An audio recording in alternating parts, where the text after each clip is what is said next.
Gandang tanghali guys at mga kakuking sa ating lahat na nanananghalian po ngayon. At pasensya na po kayo at hindi po tayo nakakapag-upload ng about po sa pagluluto, basic tutorial. Kasi po marami po tayong ulam sa rep ngayon kasi po may bisita po tayo kahapon. At hindi na po tayo nagluto kasi marami pong natirang ulam po. May mga nagpunta po kasi taga Maynila, yung kapatid po ng aking asawa. At nandito po tayo sa kulungan ng baboy, katatapos lang po natin magpakain mga kakuking.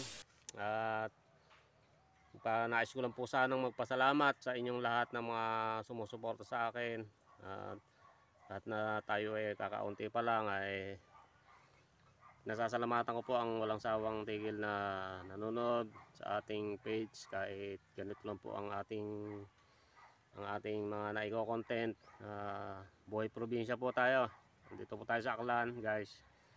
At sana po ay patuloy po kayong sumuporta at sumubaybay po sa ating page. At makakapulot po kayo ng kahit kaunting kaalaman about sa pagluluto. Malaking tulong na rin po sa mga baguhang nagluluto o mga nag-aaral po nagluluto. Simpleng tutorial po ang ating niluluto. At marami po tayong ibang matutunghayan kasi po marami po tayong gagawing content dahil po iisip-isipan po natin. At hindi naman po kasi basta-basta pwedeng mag-upload lang kasi po baka magkaroon po tayong mga violation. At sana po ay nakakatulong ako sa pagluluto kahit kaunti sa ating page na Maraming salamat po uli at baka bukas po makapagluto na po tayo o kaya po mamaya.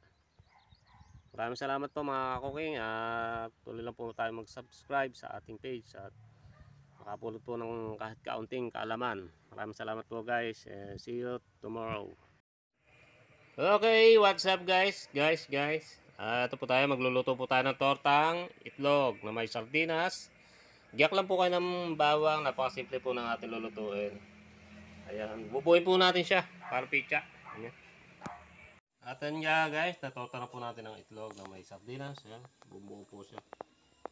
At yan po ang simple tutorial po natin sa ngayon.